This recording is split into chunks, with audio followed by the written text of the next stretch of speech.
Yeah, just like I'm just asking everybody around here to step up their game. Like that's like it's great when you're putting up national championships and everybody thinks you're the greatest. The players actually need us the most right now. And I have the best pitching coach or one of the most successful pitching coaches of the modern era.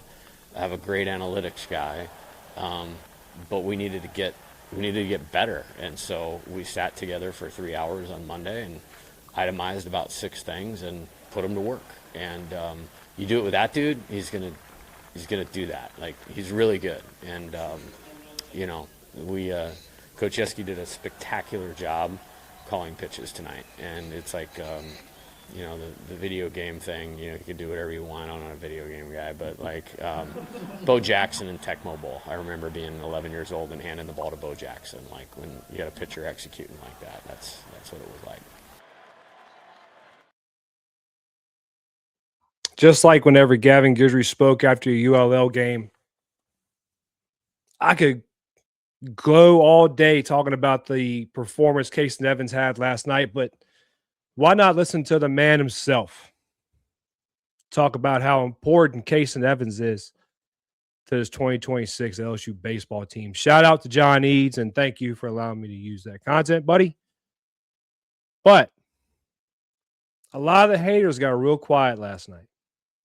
A lot of people who talked about moving Casey Evans to the bullpen and moving him to the Sunday role got real quiet last night. Now, some people still had the gall to say he's not a Friday guy. I know it was Thursday, whatever, but he's a Friday guy. A lot of them got real quiet last night. It was good to see. You saw the Casey Evans we have all been waiting to see.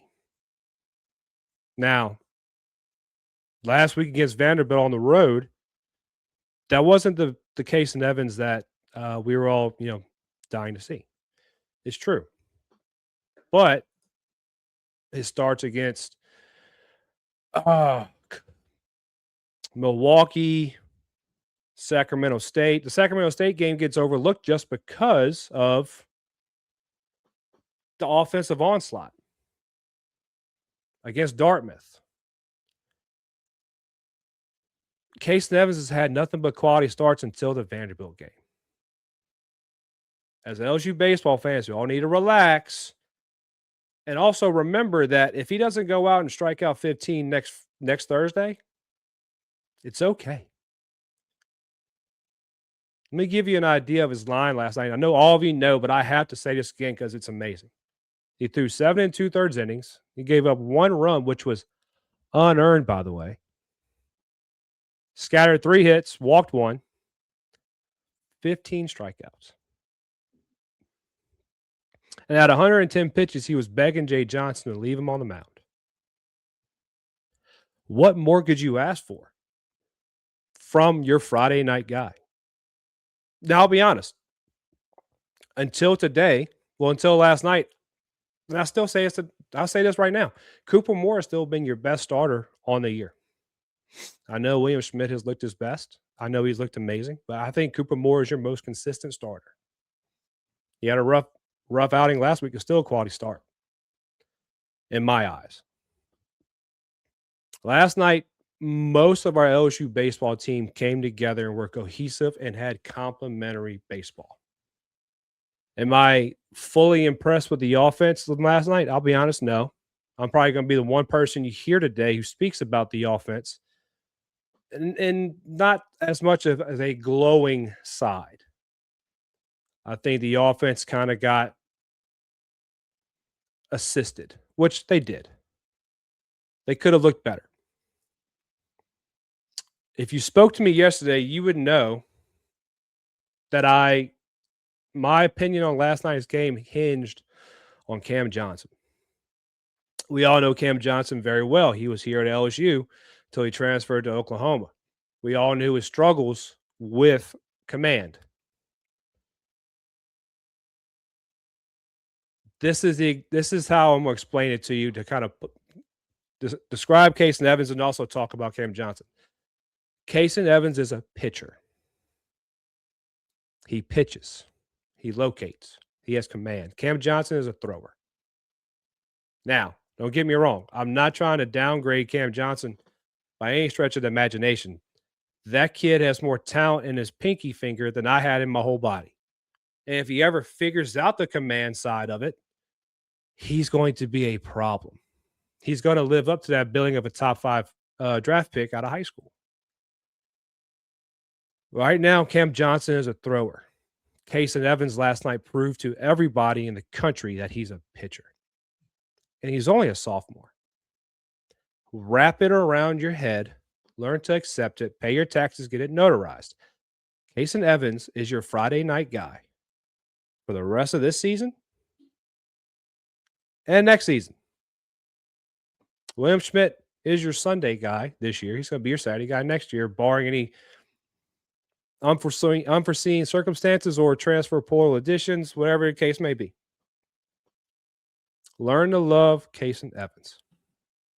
The last guy to throw 15 strikeouts for the Tigers in a baseball game was Anthony Ianson last year against North Alabama.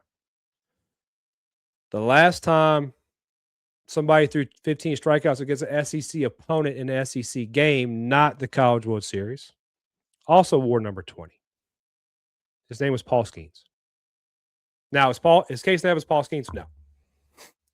Paul Skeens is an alien. He's not of this world. He's not of this planet. He plays for the Galactic All-Stars. But Kason Evans showed you that I would say that is his highest potential. You can't ask for much more than that because he was, aside from one walk and a couple hits scattered, damn near perfect. I think Kason Evans has earned some grace from his fan base. I see a lot of people saying, oh, the baseball geniuses, they were bagging on Kason Evans. Find me one clip where I bagged on Kason Evans, please. Please post it in my timeline. Because I know I haven't. If 85% to 80% of that Kason Evans shows up every Friday or every Thursday for the rest of the SEC schedule, you have a chance to win the opening game every week. Every week. It's time to give the man some grace. Let's all take a deep breath and relax.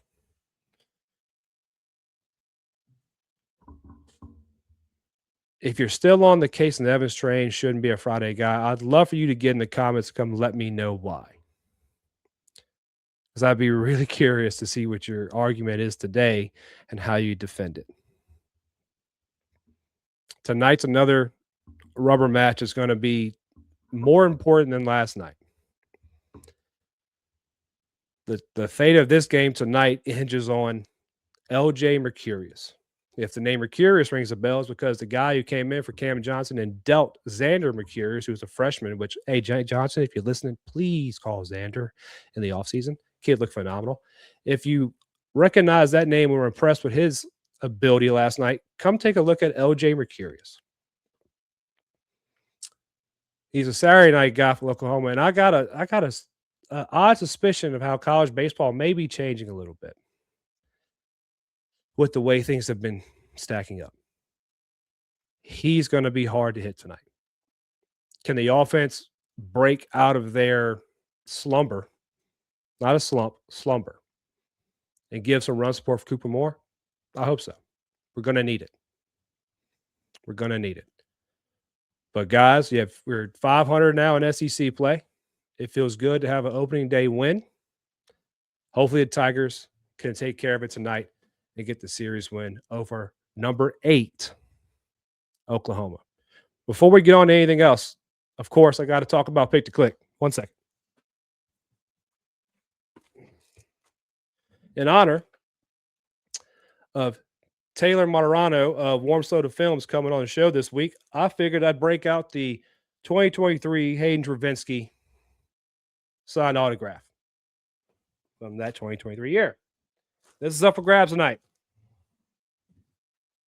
I posted a poll last night and I made a video today talking about needing suggestions. And when I say need suggestions, I got other stuff to give away. It's not an issue.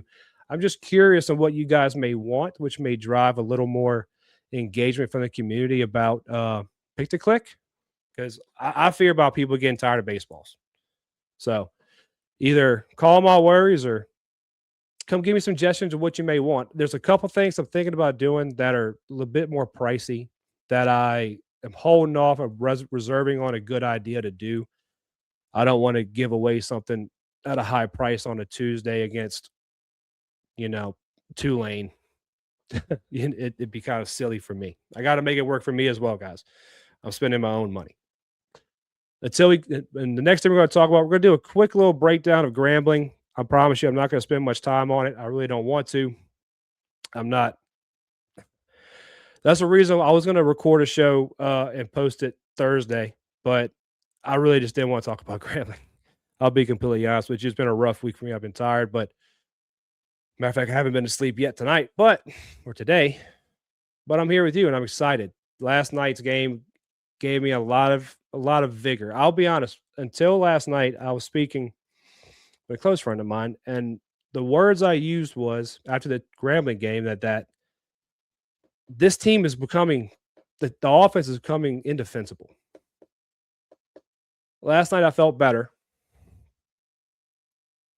but I still need to see a little more out of the offense. Let's get to some comments real quick. Robbie, make sure, guys. Also, by the way, what's up, Robbie? Make sure if you want to get into the SEC Pick'em, send Robbie your picks for the SEC weekend and DM him that. And I'm sure he would love to have as many people as he can. Make sure you send him your picks. I would say, especially on a Thursday week, let's get to him Wednesday. This week's done. He already got the graphic out. But for Fridays, let's try to get him to him Wednesday, Thursday. Help him out. There you go. And here, David Bill, he has talked to this guy on the phone. He did. He finally called me back because he's too big time now to answer my calls. He has to call me back because he has, Micah Butel to talk to on the phone, Jake McKeever, all these guys. He's too big time for me now. Robbie, don't call me a stalker. That's not nice. That's not nice. All right. Let's do a quick shout out to the people who take care of us. Let's take care of them. We'll be right back, and we'll get into Grambling and then Oklahoma. Be right back. In South Louisiana, there's nothing we love more than God, family, sports, and food. For your next get-together, make sure you contact Lemise Sourdough Bakery.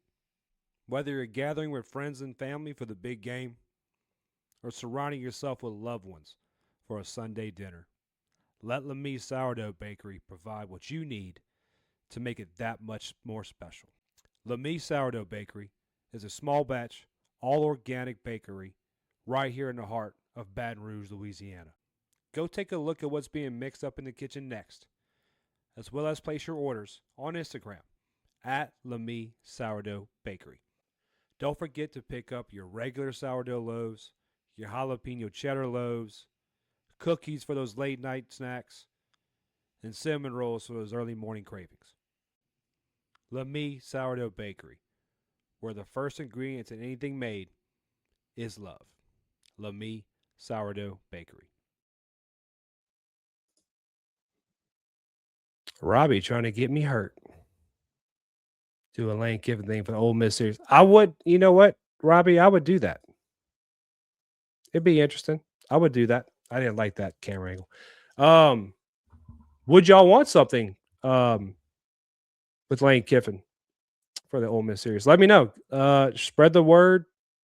Tell me what you want. I'm open to getting other things. I already am getting prizes for football season. Because I'm enjoying this, guys. If y'all enjoyed, I'm going to carry it over to football season now. Football season will be a lot cheaper on me because it's not as many games. But let's carry it over into football season, make stuff a little more, just have a little more fun with the game. Now, aside from Pick to Click, let's get into Grambling State real quick. I don't want to spend too much time with this. I'll be honest. We're going to look back on that game with a better eye, but I don't like that. The eighth inning put a lot of makeup on a lot of warts. What do I mean by that? You were out hit by Southern all the way to the sixth inning. It wasn't a good game offensively whatsoever, or really defensively in that matter in a lot of ways. The pitching staff looked good. The pitching staff really made a big turnaround against Grambling, and really that's the only reason why you won that game, aside from the eighth inning.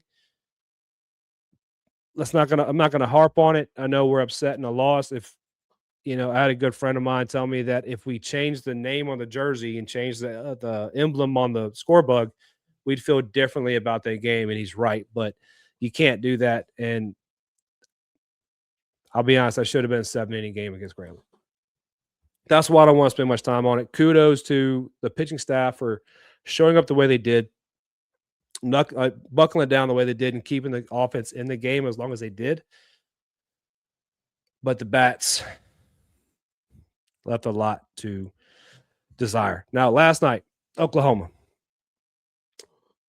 Before we get into Case Nevins, let's talk about Cam Johnson a little more. Cam Johnson came out and he threw an inning and a third. He had 6 walks and he hit 1. And in his outing, that ended up giving up 4 runs without giving up a hit. And I did make a post last night where I spoke about, I think it was after the first, it was at the end of the first, that no matter how wild Cam Johnson is, and it's true, no matter how wild he is or how little control he's having throughout the game, he can still carve you up. That kid is still elite. He was a top 5 draft pick out of high school. He just wanted more money. That's the only reason why he showed up at LSU. They didn't give him the money he wanted. Pro scouts wanted him. He had control issues then. They didn't just creep up with Nate Yeske at LSU. That's not the case. Once Cam Johnson figures out some of his control issues, like for instance, last night he had 67 pitches, only 28 were strikes. You couple that with 3 errors in the second inning by his defense behind him, that's going to lead to not great day on the bump. Once Cam Johnson figures it out, and I kind of wish he could have stayed at LSU. I think there became an instance where he wanted more time on the mound. He wanted a bigger role, but he just didn't have the ability to throw strikes yet, and he had to walk. He had to go find somewhere to play, and Oklahoma welcomed him with open arms, which he deserves. He's a great pitcher. He's a great player. He just needs to work on some things. Once he figures that out, that's going to be dangerous. He's going to be dangerous, guys. All respect to Cam Johnson. He came out into Baton Rouge. He knew he was going to be facing a crowd that he knows how that crowd acts. It's not new to him. He was here. He had that crowd behind him. He saw that crowd react in his time here. He knew what he was coming into. He got on the mound. I think he tried his best. It just didn't work out for him. And his defense didn't help him at all. Now you scored 4 runs and you didn't have a single hit on Cam Johnson. Now granted, I'll give credit to the offense. They did what they were supposed to do. If a guy's not throwing you strikes, don't swing the bat. A couple of our guys did swing the bat and end up in a couple of the strikeouts that Cam Johnson had, but I'm not going to hold too much against him on that. What I didn't like was you have 1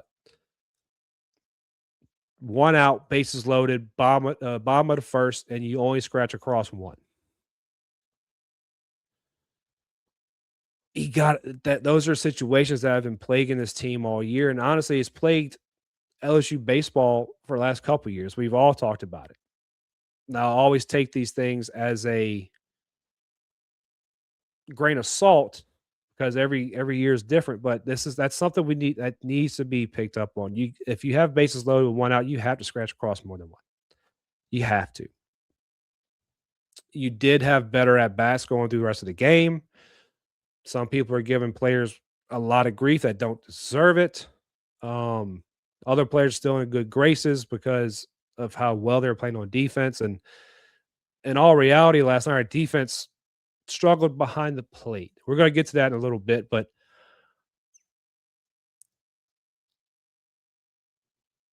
yeah, it's I don't want to get to that Too soon. I don't want to talk about too soon. Another pound. I'm gonna give a pound on the back to Xander Mercurius. He's the guy that came in relief of Cam Johnson. Now he's a freshman, hasn't had a whole lot of time on the mound this year. I don't believe from everything I saw. Last night he pitched. Now Xander pitched 5 innings. He gave up 2 runs on 5 hits and struck out 4. He legitimately put your offense in check in a moment where honestly all the momentum was in the LSU dugout, and he came out and finished that second inning for Cam and limited the damage. Jay Johnson, please call Xander. Please call Xander. And I'm going to give you a great example of why you need to call Xander, because we're facing this big brother tonight.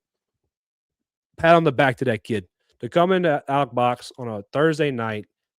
Crowd's rowdy. They're trying to will on his team, and you got on the mound and faced the barrage and worked your way through for 5 innings. That was a hell of a game he battled. All right, let's talk about the offense a little bit. I hate box scores. They lie to you. I say that all the time. Box scores and line scores lie to you on purpose. That's why you have the old saying. You have a little Texas leaguer pop into right field, left field, center field. It drops in for a base hit that you fisted off the label. It's a line drive in the box score. Box scores are great for collecting statistics. They're bad for judging how a game went. Here's an example. Stephen Milam. 0 for last night. 0 for 5. Now, he didn't have any strikeouts, which is good. And 3 of his at-bats, he did his job. Plain and simple. He did his job. Moving runners over with less than 2 outs. Putting them in scoring position. Getting the guys in the lineup behind him opportunities for RBIs. He did his job. At the end of the day, especially facing a righty, bad from the left side, at the end of the day, Xander was a lefty. Anyways, at the end of the day, if you are in like at least a 2-strike count, which Milam did work a lot of counts, I was happy with that. And the offense itself worked a lot of counts last night. I mean, you had 67 pitches on Cam Johnson. He didn't help himself by throwing all those balls, but you worked a lot of counts. At the end of the day, when you are at 2 strikes, trying to score runs, you've been so lethargic at the plate ever since the Vanderbilt series, which I'll be honest, the Vanderbilt series, they kind of hand us a lot of runs as well. It's good you take advantage of them, but when you've been so lethargic, you need to get back to small ball. Not exactly even small ball, fundamental baseball, moving guys over, hitting it behind the runner, doing things like that. And Milam did his job last night and did exactly that. He is, in my opinion, not just because he wears the purple and gold, not just he plays in Baton Rouge and Outbox Stadium, Skip Urban Field. He is the best shortstop in the country, hands down. Fight me. I don't care about Rock. Rock is a great shortstop. Do not get me wrong. He does not face the pitching Stephen Milam faces. He does not face the exit velocities off the bat that Stephen Milam faces. His batting average is not where we want it to be, not where Stephen Milam wants it to be. I don't care. He's doing his job. Do you care about Stephen Milam batting .330 or no errors in the field?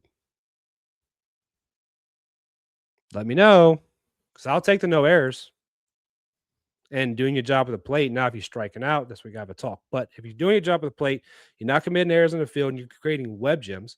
And let's talk about the defense real quick and how it worked last night. Because I'll be honest, I didn't like something that Jay did.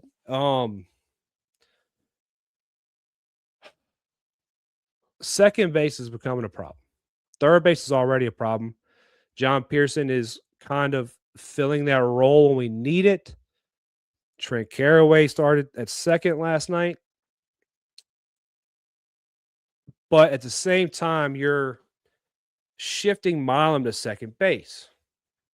Now, I know everyone remembers Jordan Thompson moving over for Gavin Dugas in 23. That's because Dugas was hurt. He had a shoulder injury. They were trying to mask that injury by giving Dugas some help at second base. As far as I know, we don't have injuries that anybody can play second base. Now you have some offensive issues. Steph Dardar hasn't been swinging the bat well. I see something with his swing. We're not going to get into that here. Braden Simpson, I think if he had a few more at bats, he would be having a better job at the plate. And I know Trent Caraway had a better night at the plate last night. I'm still not high on him. I'll be honest with you. Not right now. He has all the potential in the world. I mean, you heard on the broadcast last night. He had 12 home runs last season. 6 of them were in the postseason. So he has the ability. I just don't. There's a disconnect there. Personally, I'm not going to question Jay's judgment or Jay's opinion or Jay's lineups. Jay has forgotten more about baseball than I'll ever learn. I would have preferred to see Braden Simpson at second or third. If you have put him at second, put John Pearson at third. If you put him at third, put Dardar at second. I would prefer that right now. Just for the simple fact that you go look at the tape, Braden Simpson at High Point was nails at third. People forget he was a third baseman. I forgot he was a third baseman, I'll be honest. Thank God for David Billiot from Go Deep Dive. And Zach Nunez would Go Deep Dive. Go check them out on their post games. And David's writing with the no. But I don't like moving Stephen Mom to second, playing a modified shift with your infield to cover warts. I don't like it. You move Mom to short for a reason. When you get further into SEC play, you're going to have teams that could take advantage of that movement. I would prefer to see Mom stay at short and not moving so much, but it worked last night. That's all well and good. I think we need to shore up the infield. And while we're talking about the infield, we're talking about guys. Zach York. I don't know why I keep coming on here and telling you people. These guys see everything. You think you're helping them by doing what you did last night, guy? I'm not going to say your name. I'm not going to say what you did, but I said my piece last night in your post. But guys, he leads the team in walks.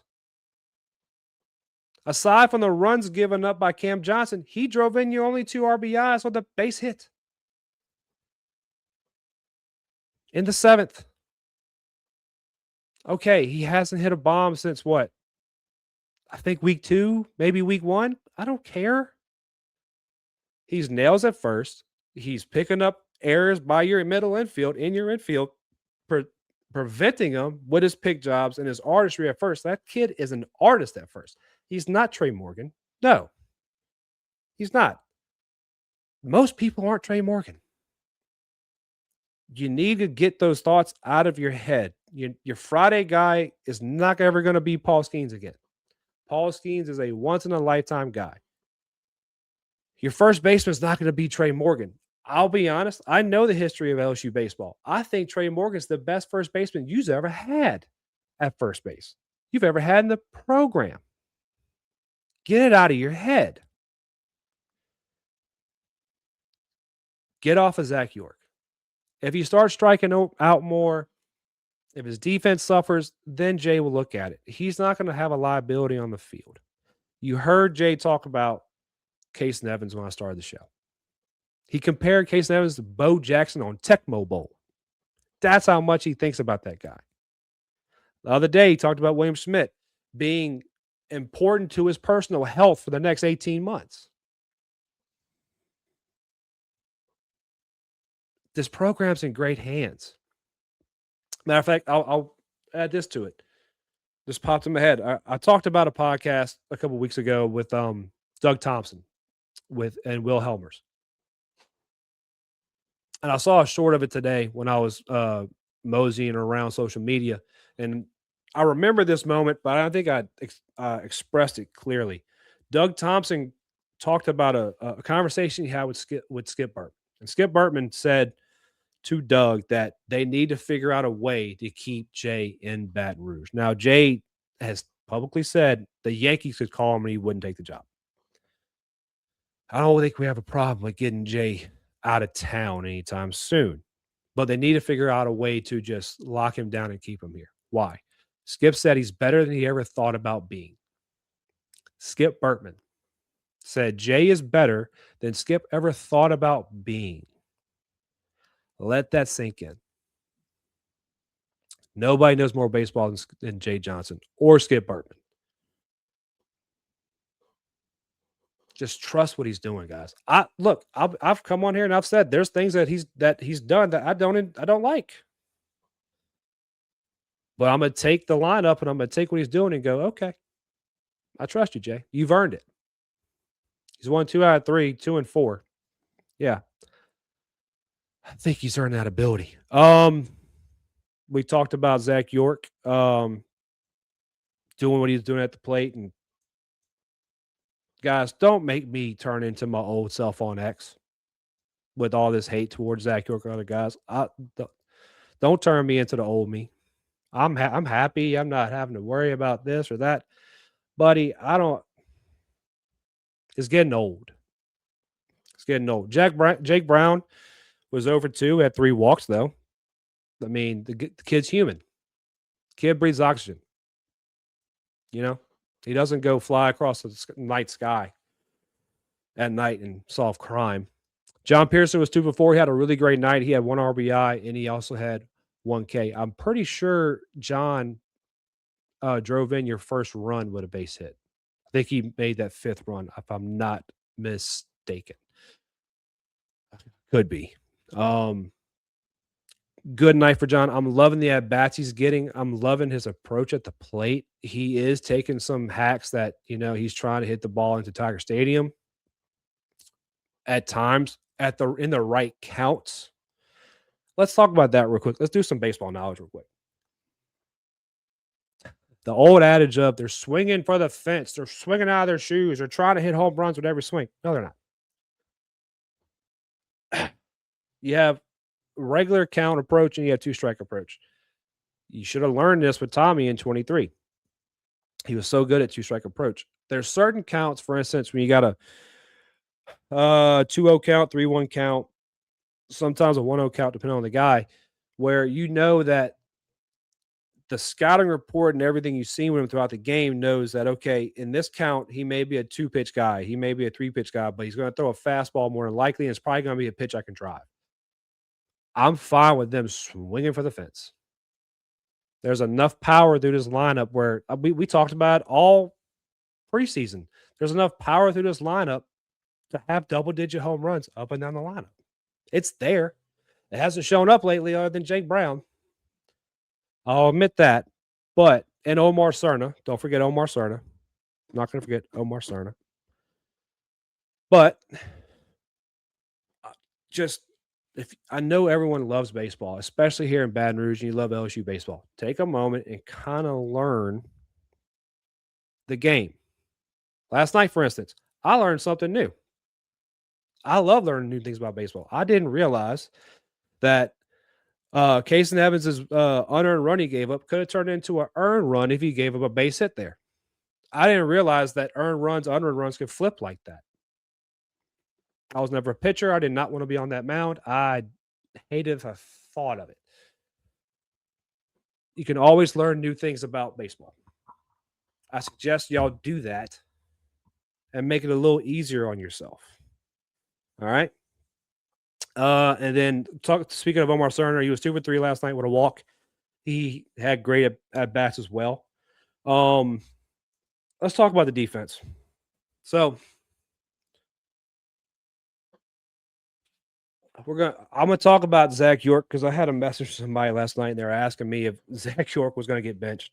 And this person, if you're watching, I love you to death. I'm not laughing at you. I get your concern.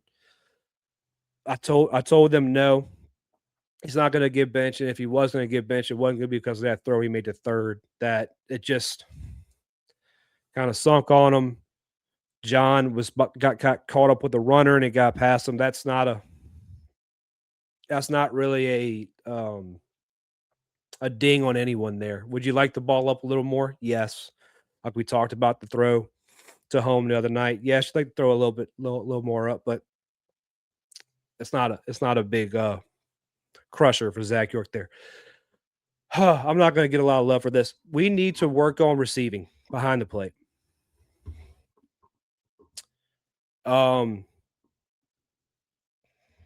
me make sure I get this right. I think he had 7 and 2. Yeah, 7 and 2/3. Kaysen could have had 8 innings, if not more, last night if he gets out of the first inning with not having to have 3 strikeouts. Could have had 2, which granted, he still could hit 15. If he didn't, who cares? But there were a lot of balls popping out of mitts last night at home plate. I'll be completely honest. Now, if you ask my friends, they'll tell you that I was a Aaron Beatty truther, Aaron Beatty believer. I still am a believer in Aaron Beatty. Jay Johnson says he's going to be the best ball player on the squad before his time at LSU is over. And I believe Jay. Why do I believe Jay? Because he hasn't been wrong yet. Beatty, I've talked about this before. I'm not trying to just bag on him, but it's something that comes to mind every time I talk about Beatty. In the spring side of scrimmages, I'm sitting down in the loge boxes near the first base dugout watching a scrimmage, taking notes, things of that nature, just observing the team. And I hear Coach Simpson look into the dugout at Nippolt and the trainer. I think Yeski was there too. Maybe not. I can't remember exactly who everybody was there. But he says, hey, we need to invest in those Velcro balls and gloves so they stick. And that stuck with me because I was like, it's not. With a guy like Beatty, you don't make that joke unless it's pertinent. Does Beatty have the ability to do anything he wants behind that plate? Yes, he does. I don't know what the disconnect is. There's been a couple of times on throwdowns where a lot of people gave him gruff on holding the ball the other night. I think he was a good job. If you don't catch it cleanly and transfer it, you're not going to have the time to get the runner anyway. So why have a chance of sounding into center or bouncing it? Just eat it. But there's been a couple of times with throwdowns. I think Beatty's pressing like the same way you press at the plate. He's pressing behind the plate. He knows the pressure that's on him. He sees a guy like Omar Cerna doing what he's doing. He's going, if I don't pick it up, maybe. I believe in him, and I believe in Josh Jordan. He's a hell of a catching coach, man.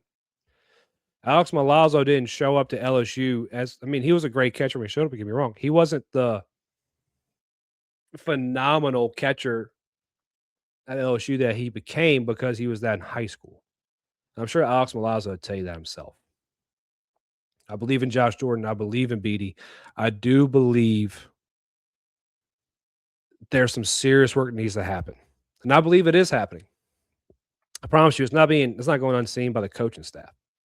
Jay Johnson spoke about how when I ran that clip earlier, he talked about the team needing them more than anything right now. He talked about having all the championships and having the staff he has, the best pitching coach in the modern era and in the country right now, the best analyst guy. He believes in his coaching staff, and he has the best coach staff in the country. And I believe they're going to figure it out. And I think they're going one bite at a time. They have after the first 2 weeks, they kind of grew an elephant of things to work on. And they're eating that elephant one bite at a time. I'm not hitting the panic button on Beatty. But I will say my hand's hovering sometimes. But I could be a little unreasonable as well.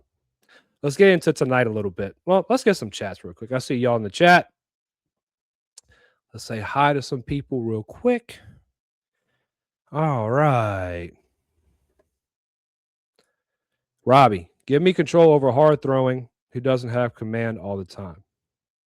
Oh, give me control over hard throwing who does. Yeah. And so when I was watching the game last night, a couple people I was around, I was at work watching the game. And we're all watching it, and they were asking me about him because they remembered him from LSU. And I think I was texting somebody as well. They brought it up, and I said if he would give up a 1 or 2 mile an hour on his fastball and just focus on driving towards the plate instead of getting, I call it spinny, over rotating. Because I'm not a pitching mechanics guy. I'm prefacing this. Don't come at me. But if Cam Johnson, he's kind of getting, he's opening his front side and he's leaving everything this way. Every breaking ball is kind of falling off to his arm side. Every fastball is getting jerked to his glove side. That just shows spinniness. Casey Evans has that problem sometimes. He didn't have that problem last night. Not at all. But in his struggles, in those one inning struggles he gets spinny. I call it getting spinny. You're just over rotating. You're trying to get a little bit more. You're trying to reach back, try to get a little bit more at times than you need to. Where if you just drive down the mound, use that rotation, and then get it linear, you'll be fine. Yeah. So if Cam Johnson would just do that, I mean, his breaking stuff was, when it was on last night, cool. It was filthy. It was filthy. Zach Nunez is in the chat. Thank you, buddy, for showing up. I blame OU's defense as much as I blame Cam. 100%. 100%. 3 errors in 1 inning on what I would consider routine plays. I mean, what was it? It was, tell me if I'm wrong, Zach. It was a throwdown from the catcher to third that scored 1. It was 2 throws, I think, from the third baseman to first. 2 bad throws from third. I think they were both from third. I could be wrong, though. But routine plays. Routine plays. For instance, talk about Stephen Milam again. The throwdown the other night, I think it may have been Sunday against Vandy. Milam sees the back pick, goes behind third to do his job, saves a run from scoring by being there to back up the third baseman on the back pick. What can't that man do? What can't he do?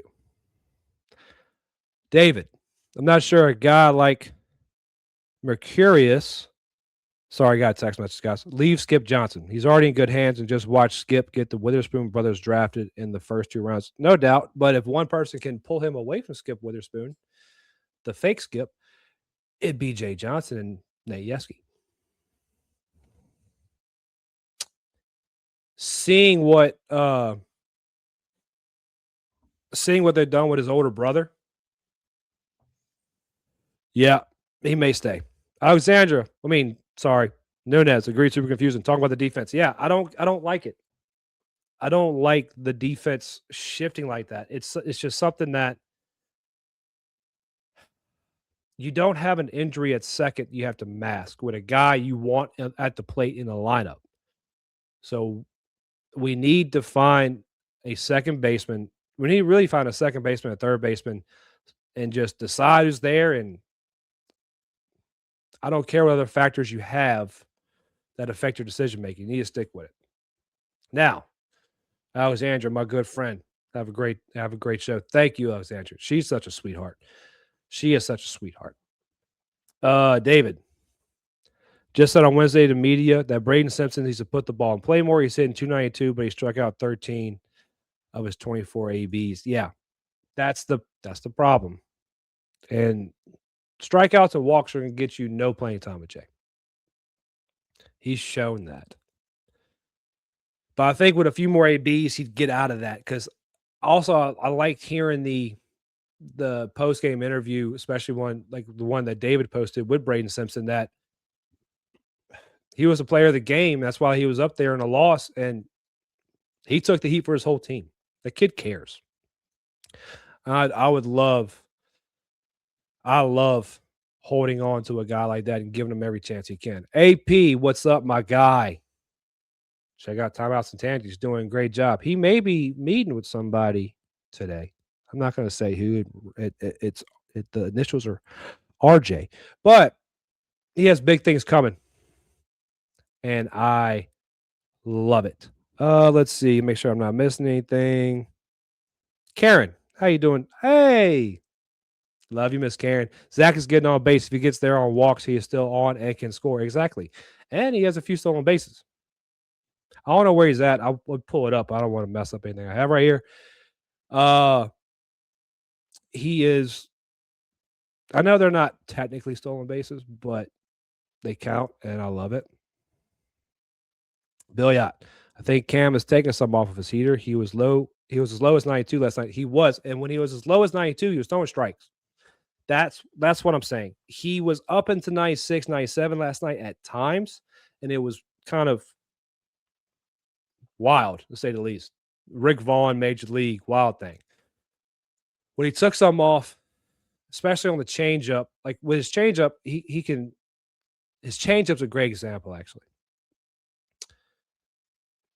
If you don't know how to throw a changeup, which I'm not perfect at it, but I have a good mindset of it. When you throw a changeup, you throw it in as hard as your fastball. Your grip is what's slowing it down, right? And you have multiple grips. You have a circle change. You have just a palm ball. You have many things. He feels comfortable with that because he knows his arm slot's good and he can just rip it. His changeup was working great last night. I think that's the one pitch he had the most strikes on. Problem is, you get to that four seam grip, and he kind of get loose on you if you try to overthrow it, and that's all it is. I think he could end up throwing in the high 90s, in the upper 90s with control. He just has to develop it and get comfortable with it. Nunez, one of the back picks, the others were routine ground balls. Can't remember if both were third or not. Okay. So not that important. It just shows that the routine plays getting ate up with you on errors, they'll kill you. They'll absolutely kill you. And AP is right, guys. Like the video. Please. Like the video. It does more than you think it does. I'm giving y'all free stuff. Just like the video. Let's talk about tonight. If you liked Xander Mercurius last night as much as I did for Oklahoma, which I wasn't rooting for Oklahoma, just the kid was doing good. You may love his brother. His brother's a junior. He's coming in tonight with a 4-1 record with an ERA of 1.59 in 28 innings. This is the numbers that's going to really blow your mind. He struck out 41 in 28 innings in the third, and he's only walked 8. I'm not a mathematician or a math magician, but I'm looking at he's probably averaging over those 5 starts, 5 to 6 innings, and about a strikeout to a strikeout and a half each inning. I couldn't find much newsworthy about LJ Mercurius. So I did some MLB scouting report research, and this is what I heard about him. This is what I read about LJ. He has a hard fastball. He can top out 97, but it lacks shape at time. What does that mean? It's kind of like what I talked about with William Schmidt at the beginning of the year. He had the hard fastball. He could touch 98, but it was very flat. It was just this. There was no dive. Everybody talked about Paul Skeens' fastball moving 26 inches across the plate. That's what we're talking about. There's no late movement to the fastball. It's very flat. Very flat, very, very straight through the zone. That gets you hit. He hasn't been hit that much this year. So maybe he developed some movement on that fastball that since that scouting report came out. It was very recently. I think it was December, November of 25. That scouting report came out. So maybe he did. The other thing I read on it is slider. They described his slider as a gyro slider in the low 80s. Gyro is just not a word I like associated with opposing pitchers. That means it's pretty nasty. And then the changeup has a developing changeup. So I'm looking at him. He's probably a 2-pitch guy for the most part. Slider, fastball, hard fastball, a gyro slider, which is I do not like the sound of that. The bad average against LJ Mercurius is what really worries me. It's 153. He's not giving up hits. He's not walking guys. And this is what I was talking about, my thought process of where college baseball is going with weekend rotations. you're seeing more and more guys on Saturday with the best stuff. Probably more, as David and Jay like to use the term, pitchability. Why is it kind of going that way? I could see Fridays being more coin toss at times with certain pitchers because most of the SEC especially has two good arms, right? Two good arms. Oklahoma has two good arms, Cam Johnson and LJ McCurious. Friday, what if Cam goes up there and deals? Then last night's totally different ballgame. But you after that, say you have a Friday night loss, it's important to get that Saturday game. We know how important it was. We know how much we need that Saturday game last weekend against Vandy. So I'm starting to notice that a lot of Saturday guys are being the best pitchability, best stuff guys. Is the SEC going? Look at Kaysen and Cooper Moore. I'll still say it right now. If you ask me who the best pitcher on his weekend rotation is right now, it's Cooper Moore. Why? He's consistent. He has really, really, really good stuff. He's a polished pitcher. This is first year starting for Kaysen. And he's in the Friday role. Cooper Moore has had starting experience, and he has better stuff. Is the SEC moving that way? That'd be a good thing for y'all to kind of get in the comments about and talk to me about. But it's trending that direction for me. Zach Nunez in the chat real quick. Struggled last week, though, just like Cam. I believe they played Texas A&M, correct, Zach? I believe they played Texas A&M. And I'm high on A&M this year. I think they're going to be a good team. They're not anybody to sneeze at. By the way, I heard Bluebell has a protein ice cream. Now, I'm fat. I get it. I used to be in good shape. But I'm going to have to look at that protein ice cream. Somebody tried talking to me about macros and micros, and I don't know. Just is it good for me or not? And yes, they did play Texas A&M. Thank you, Zach. Zach is I don't know what I'd do without Zach. Y'all need to show some love to Zach, man. Dave is doing an amazing job with Go Deep Dive and his work at the field. I promise you, Zach carries a lot of weight because David's real busy. Zach's carrying a lot of weight. Show some love to Zach. Make sure you go follow him at Zach Nunez TV and follow Go Deep Dive. Let's get into Cooper Moore for tonight. He has a 3.21 ERA and 28 innings pitch, 35 Ks, 7 walks. So very comparable to the LJ, except for the ERA and the batting average. Batting average against Cooper Moore is 243, and Oklahoma's hitting as a team 298. So I tried to find Cooper Moore's stats, and I bet David, because I see him in the chat, and hold on. Like I said, couldn't do it without Zach. That's right. Neither me or David could do what we're doing without Zach.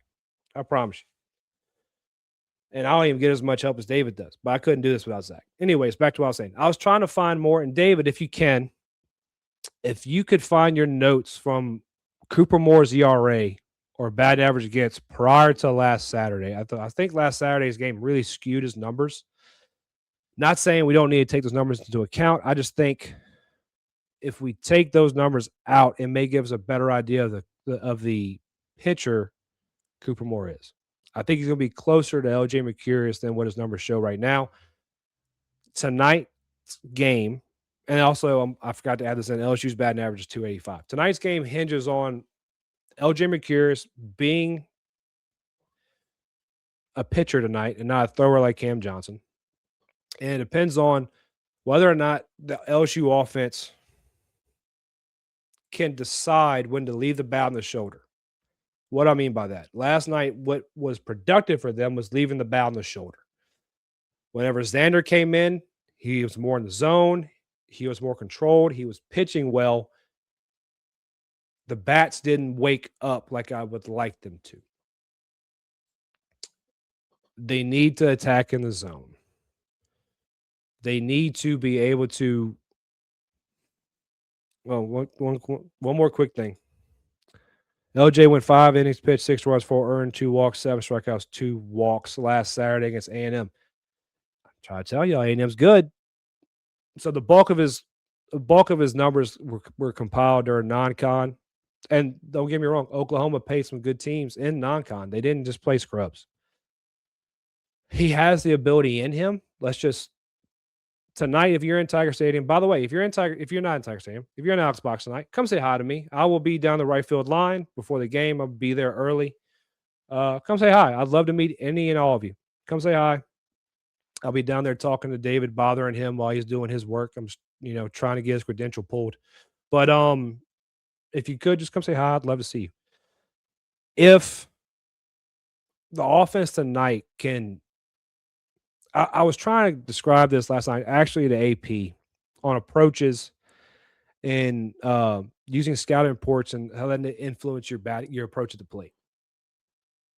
And I was telling him it depends on a number of things. And I was talking about the approaches I would like to see from certain guys in the lineup. For instance, let's just get us off the bat. I'm not telling Jake Brown anything. I'm going to tell Jake Brown, do what you do, kid, because it's working. A guy like Derek Curiel, I'd like to see him jump on first pitch fastball. I want to see he's been hitting the ball well. Don't get me wrong. I'd like to see him be a little more aggressive at the plate. I love the fact that he can really work at bats and he can turn 0-2 counts into walks. But I'd like to see Derek kind of start hitting more lines and gaps and get aggressive in the zone. A guy like Milam, for instance, I would have him not as aggressive in the zone. I'd like to see him see a few more pitches. The only problem with that is the reason why I don't like the crowd when they say attack first pitch or work counts is you either on either side of the spectrum.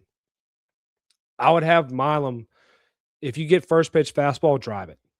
If it's not, wait till you get a hitter's count. If you don't get into a hitter's count, just protect. Put the ball in play. All right. I know it's saying a lot. I know it's like, what a revelation by Paul. I get it. But let's go to another guy. Braden Simpson, he's in the lineup. I look at Braden Simpson and I would tell him to get out of his head. That's why his strikeouts are there. I tell him to attack early, attack and hitters counts, lay off of breaking balls, period. I'd tell the same thing to Dardar. I'd tell the same thing to Trent Caraway. I wouldn't say as much to Zach York. He's had really good plate appearances. He's just been getting walked a lot, and he's hit it right at people. So I don't care what anybody says about that. Stanfield, leave him alone. He's doing great. Omar Cerna, leave him alone. He's doing great. Yeah, that's about everybody I'd hit. But yeah. How do I put it? If LJ McCurris is on tonight, boy, we're going to need Cooper Moore to have a showing like Casey Evans. If he is on. The gyro slider worries me. I'll be completely honest with you. I hope I'm wrong again. I was wrong yesterday, and I was happy for it. Well, I wasn't wrong. I thought Cam Johnson had better stuff. I thought he had kind of grown a little bit more under Skip Johnson in Oklahoma. But, yeah. I'm waiting on David to see if he gives me any stats for Cooper Moore real quick. And let's hit pick to click again real quick. Oh. By the way, Miss Peggy, if you're in here, DM me if you're going to be at the game tonight so I can bring all of your prizes because you're just on a heater. This, whoop, do it. All right, here we go. It's a beautiful frame, guys. Like, look at that. Like, it's pretty. Got a little LSU logo in the middle. Up for grabs. It's probably the most valuable piece of pick to click stuff I have right now. But and don't forget to get in the comments on my posts and tell me suggestions you want for pick to click. There's in the comments, do y'all want to do something for the Jesus One shirt tonight? Just let me know and I'll figure something out. David Billiot is in the chat and he has some stuff for you. So his 243 batting average against would be lower for sure. So he couldn't find the numbers for us, but having a 3.21 ERA, like he's saying, is still really, really good. Seeing what happened last week.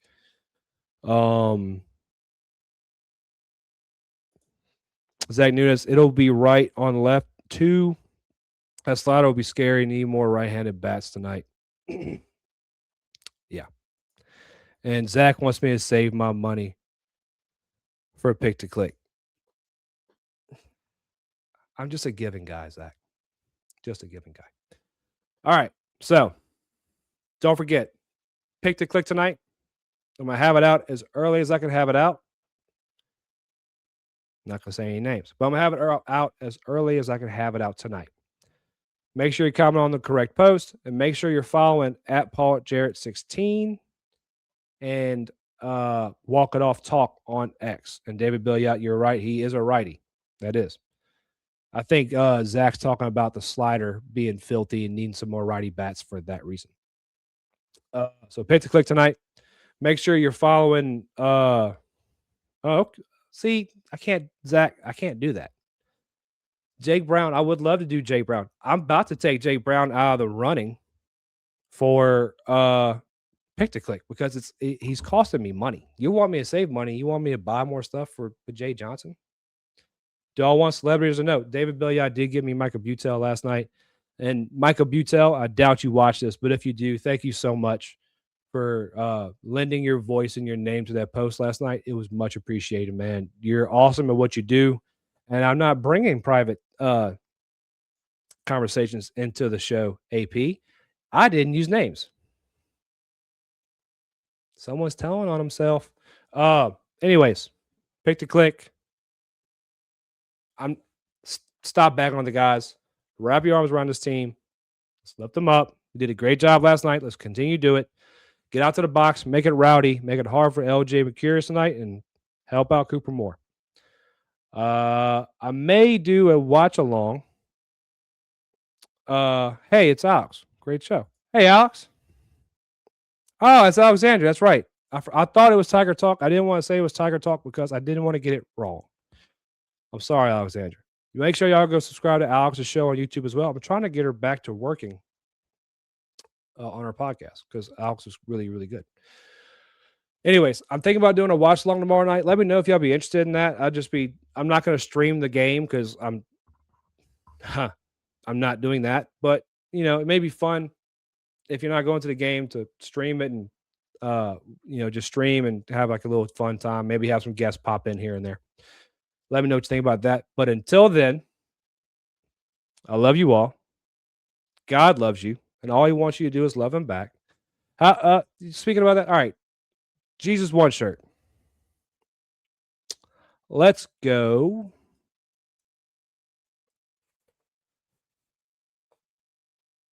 I almost said Chris Stanfield. Let's go Zach York.